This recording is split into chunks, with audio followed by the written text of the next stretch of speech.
de détention pour Marcel Fontaine et Marcel Carton. 443 jours de détention pour Jean-Paul Kaufmann et Michel Seurat. 153 jours de détention pour Aurel Cornéa et Jean-Louis Normandin. 93 jours pour Camille Sontag. Il reste 7 otages français au Liban. Où que nous soyons, quelle que soit l'édition d'Antenne 2, nous rappellerons le sort des 7 otages français. Aujourd'hui, 42e anniversaire pour Jean-Paul Kaufmann. Bon anniversaire Jean-Paul quand même. Il fête pour la 2e fois son anniversaire en lieu de détention. Mesdames, Mesdemoiselles, Messieurs, bonsoir. Nous sommes dans des hélicoptères du service aérien français grâce à la prouesse des pilotes de ce service aérien français. Vous l'avez vu, le temps ne nous a pas permis d'être au sommet du Mont Blanc. Sans doute est-ce une belle leçon. La montagne, le Mont Blanc, voulait fêter ses 200 ans tout seul, après 200 ans où ce fut la première ascension par Balmar et Paca. Nous allons pendant une bonne partie de ce journal vous raconter cette édition spéciale, nous raconter comment Balmar et Paca ont réussi cette première ascension. Et puis nous aurons comme invité Maurice Herzog, Sylvain Saudan, Éric Escoffier, Patrick Baudry, l'homme le plus haut du monde. Et puis nous parlerons beaucoup de la montagne avec une belle reconstitution. Désolé, nous ne sommes pas au sommet du Mont Blanc, mais regardez cet exploit des pilotes d'hélicoptères, tous ceux de la gendarmerie également qui nous ont permis de préparer cette édition de 20h exceptionnelle. Patricia, c'est à vous pour l'actualité. Nous nous retrouvons dans quelques minutes après au Mont Blanc quand même. Merci Claude. Donc nous vous retrouvons dans quelques minutes. L'actualité, c'est ce soir encore un nouvel attentat à Beyrouth dans le secteur musulman à l'ouest de la capitale. Près d'une vingtaine de morts, plus de 80 blessés. Un spectacle d'horreur provoqué par l'explosion d'une voiture piégée. Patricia Coste. Encore une voiture piégée à Beyrouth. De nouveau à une heure de grande affluence dans un quartier populaire du secteur musulman de la ville. Pour la 10e fois depuis le début de l'année, le scénario est identique et le bilan lourd, une vingtaine de morts. L'attentat a été revendiqué. Un groupe intégriste a déclaré aujourd'hui avoir fait sauter la charge sur le passage d'une patrouille de soldats syriens. Mais d'après les témoins, aucune patrouille ne passait par là. Cette revendication peut-elle être prise au sérieux ? Nombreux sont ceux dans le pays et dans la région qui ont intérêt à faire échouer le plan de pacification syrien en cours actuellement à Beyrouth-Ouest. Et la France condamne et déplore cet attentat, indique le porte-parole français du ministère des Affaires étrangères. L'ayatollah Khomeini a attaqué violemment les dirigeants marocains, jordaniens et égyptiens qui, selon lui, sont des traîtres à l'islam. Le roi Hassan II du Maroc avait, au cours d'une conférence de presse, justifié sa récente rencontre avec le Premier ministre israélien, Shimon Peres. L'histoire, a déclaré Hassan II, dira un jour que le Maroc est un pays ouvert qui souhaite le dialogue et la paix. Il a également insisté sur la nécessité de libérer l'homme arabe de l'obscurantisme et de l'oppression. Le président Ronald Reagan va subir demain un examen médical. Il n'est pas lié au cancer qu'il a eu, mais à des problèmes d'urologie. La Maison-Blanche assure que le président américain est en bonne santé. Des rumeurs circulaient depuis ces dernières heures après l'annonce que Ronald Reagan n'irait pas passer le week-end dans sa résidence de Camp David. La France a convoqué aujourd'hui au Quai d'Orsay le chargé d'affaires soviétique. Le gouvernement a exprimé sa préoccupation au sujet des pseudo-réfugiés politiques qui arrivent à Berlin-Ouest par la République démocratique allemande. Comme prévu, le 16e Forum des pays du Pacifique Sud, qui regroupe 13 pays indépendants de la région, a demandé la réinscription de la Nouvelle-Calédonie à la Commission de décolonisation des Nations Unies.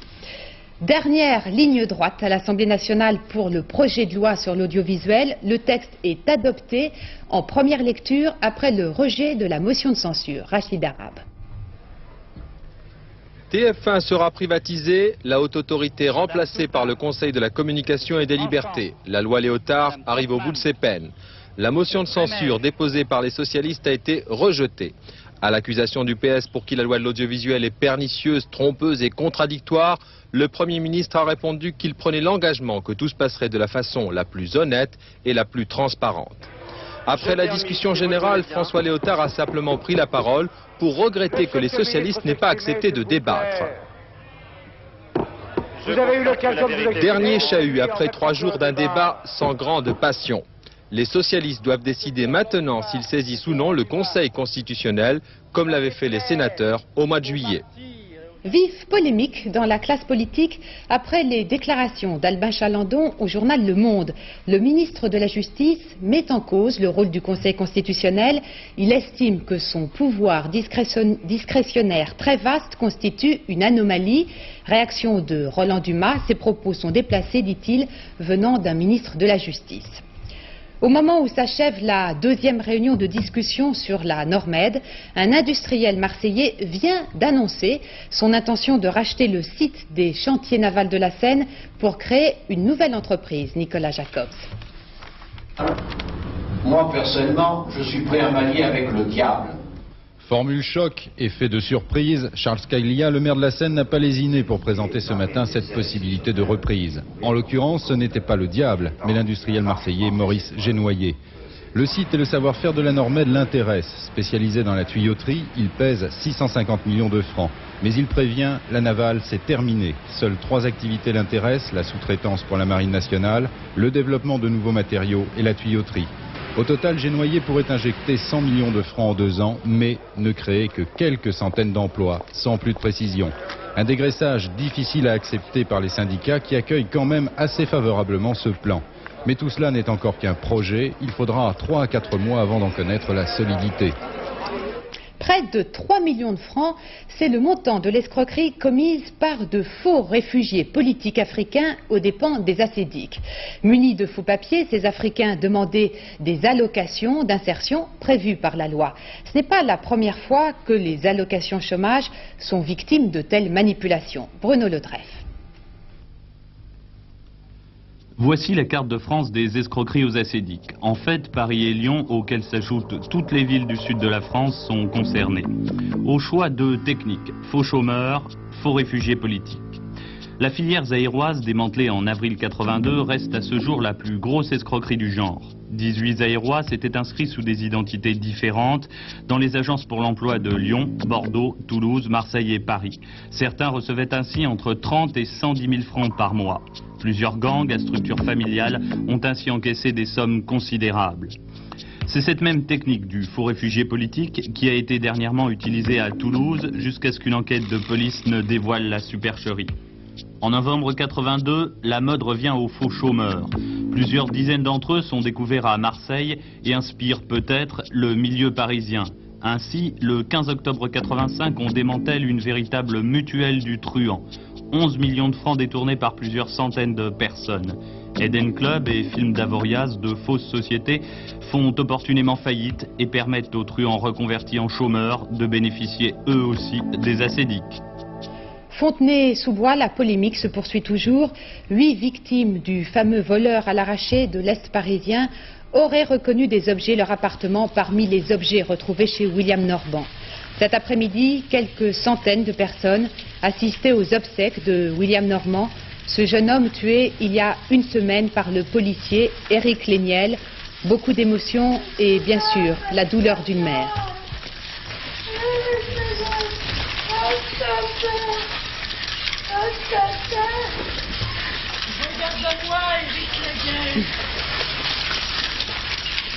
De nombreuses interrogations subsistent après les premières déclarations d'Ulrich Bech, l'industriel allemand réapparu cette semaine à Strasbourg après 1 mois et demi de disparition.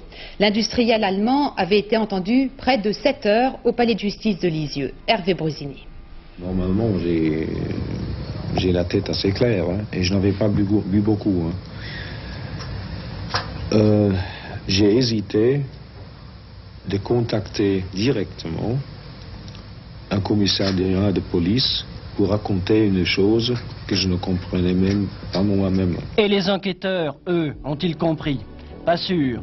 L'épopée de l'industriel reste bien nébuleuse. Un petit retour en arrière. Si sa voiture a plongé dans le port d'Honfleur, s'il a fait 25 km à pied, s'il s'est réfugié au Portugal, s'il s'est tué pendant 5 semaines, pour lui une seule explication, la peur. Il se sentait menacé par des services secrets, alléché par sa découverte d'un alliage mystérieux fabriqué ici même, mais sans rapport avec le domaine militaire, dit-il. Bizarre, bizarre, 37 heures d'audition devant les autorités n'ont pas suffi, semble-t-il, à y voir plus clair. Le juge d'instruction attend M. Bech pour un nouveau rendez-vous. C'est un événement pour la Hongrie et pour l'ensemble du sport automobile, avec la création dans ce pays du premier circuit de Formule 1 dans l'Europe de l'Est. Premier Grand Prix dimanche, et au cours de la séance d'essai cet après-midi, le Britannique Mansell s'est montré le plus rapide. Thierry Blanco. Il a 32 ans aujourd'hui, Nigel Mansell, c'est le leader du championnat du monde. 78 000 spectateurs pour l'applaudir cet après-midi aux abords du Hungaroring. Ils seront plus de 300 000 dimanche à l'occasion du premier Grand Prix de F1 à l'Est. Les plus grosses chaleurs pour Ayrton Senna. Le Brésilien signe malgré tout le 3e temps des essais. Alain Prost et sa McLaren perdent 3 secondes sur les Williams. Prost, dont on ne connaît toujours pas la destination l'année prochaine. À suivre en tout cas dimanche, Mansell, un nouveau contrat de 2 ans chez Williams, peut-être assorti d'une victoire à Budapest.